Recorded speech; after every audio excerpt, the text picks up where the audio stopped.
And now, it's time for another Dice Tower review with Tom Vasel. Hey folks, today we're taking a look at a game called CS Files. And this is another game in the werewolf resistance genre where there's hidden rules, but this one has a very different take on it. In this one person is attempting to communicate to other players what has happened, but only using clues, and players have to draw from those clues. It's a unique game. It's kind of a mashup of a game called Concept and Resistance, but here, let me show you.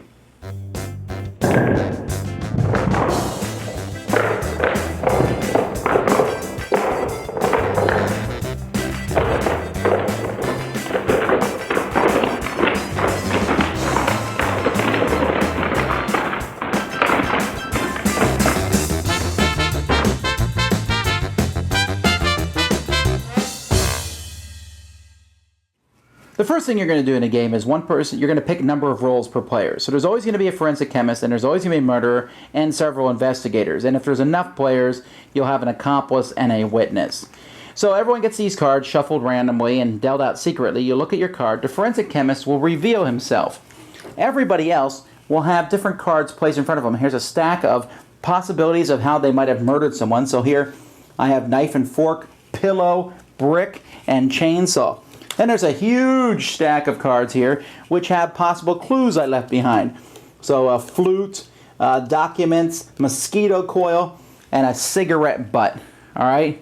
Now, everyone's going to close their eyes. And the forensic chemist is going to say, "Murderer, look at me." And he'll say, "Murderer, point to what weapon you used and to what piece of evidence you left behind." So I say, okay, I used a pillow and I left behind a flute as evidence. The forensic chemist is then going to place in front of them a cause of death tile. They're going to pick a location tile in front of them. So I'm looking at these different location tiles here, and so I'll put down this location of the crime. Then they're going to pick 4 more random tiles and place them here in front of that. Then they're going to slowly place tokens on these tiles, giving clues to all the players who the murderer is, and what the murderer has done. The forensic chemist is not allowed to talk, so I might say, okay, suffocation, because that's pillow.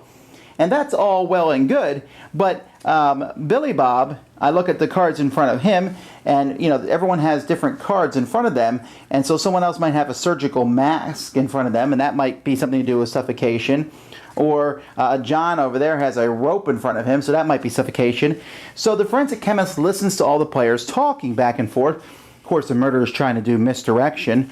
And then he can pick, he can just put these on he can put one on each tile in any order he wants. So I might say, okay, well, it happened in a classroom. I'm trying to give people clues to the flute. A professional person would play a flute. The pillow, I guess it was greedy, because usually greedy people kill their relatives with pillows. I don't know. The relationship, lovers, maybe that would make people think of the pillow. The sign that was left behind, I'll go with a symbol. Hopefully the symbol will make people think of music for the flute. And you can, do this. Then each player has about 30 seconds where they can talk. They can just say whatever they want, and no one else can interrupt. And each player has a chance to do that. And then after that's done, the forensic chemist will draw another tile. This is a special one. You get to draw 2 of them, substitute them for any 2 in display.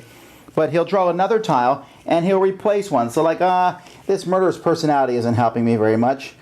And let's see, a sudden interest here. So let's see, a scream, nothing, loss of valuables, conflict, fire. I'll pick conflict, because maybe they're fighting over being a flute. Again, everyone has 30 seconds to talk. And then I replace another one.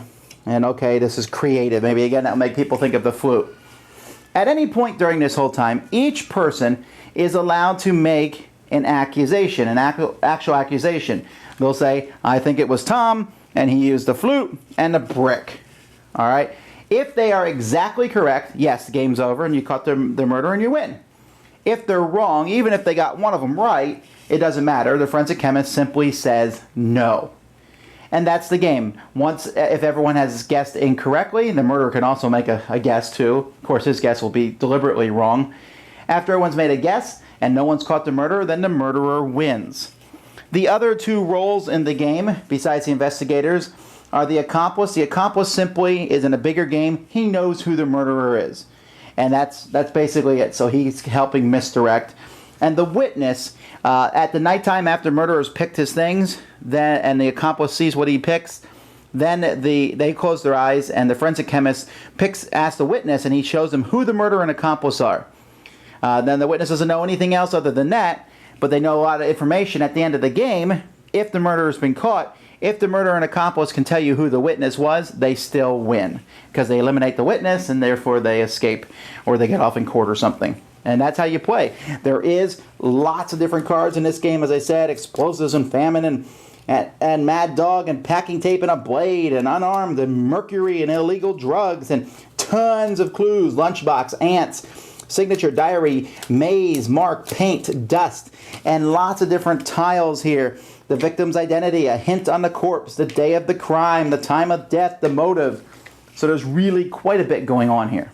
As I said, this is really a fascinating mix. Now, in this version, the components aren't the best, and there are some odd translations on some of the cards because the game was printed in China. I'm hoping that someone else picks it up and runs with it in America, because I think this is really a fantastic game.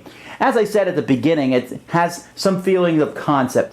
Concept was where you tried to get people to guess something by putting markers on different pictures. It's a really fun, interesting party-style game, and I have it in my collection. This has that same thing. The forensic chemist knows who the murderer is. He's not allowed to give any hints, but he's helping players with putting it on these things, but putting it on them in the right way. And that can be really kind of tricky, because some of the clues that he puts, he has to be very careful. He puts it on the wrong clue. He might give out wrong information and incriminate someone who's not guilty. Also, the order you put them out matters, because you hear people talking and they're going, well, I think it might be Bob here, because Bob has this baseball bat, and he said it was crushed. He picked crushed as one of the clues. And so it's like, okay, it wasn't baseball bat, so he'll pick something else. And every time I played this, it's just been a fascinating thing. Sometimes the murderer and accomplice get away with it. I've seen it really go both ways in the games I played. Sometimes the witness helps point things, but the witness has to be careful too, because the witness can't be too obvious as to who they are, but at the same time, they can kind of hopefully make a good guess. What you're trying to do as the witness usually is try to push someone else into making the correct guess, so that that the murderer and accomplice pick them. But it's a very different game. The witness and the accomplice don't come until 5 or more players. With 4 or less, it's just a couple people sitting around looking at each other suspiciously. You can change the difficulty of the game. If you think it's too difficult, you can give each person only 3 cards of each type in front of them, or you could give them even more, I suppose, if you thought the game was too easy. I found that the huge variety between the cards and the tiles was really neat. The only thing that hampered this a bit was sometimes, like I said, sometimes the translation with people like, what exactly does that mean? But that was a very minor thing. Other than that, this is a very cool game. It brings a whole new twist to this genre, one I like quite a bit. That's CS Files. Dice Tower Judgment. Excellent. Thanks so much for watching the Dice Tower videos. Find more great videos and reviews, as well as our top-rated audio podcast at Dicetower.com. You can also find other great shows at Dicetowernetwork.com. I'm Eric Summerer, and you've been watching The Dice Tower.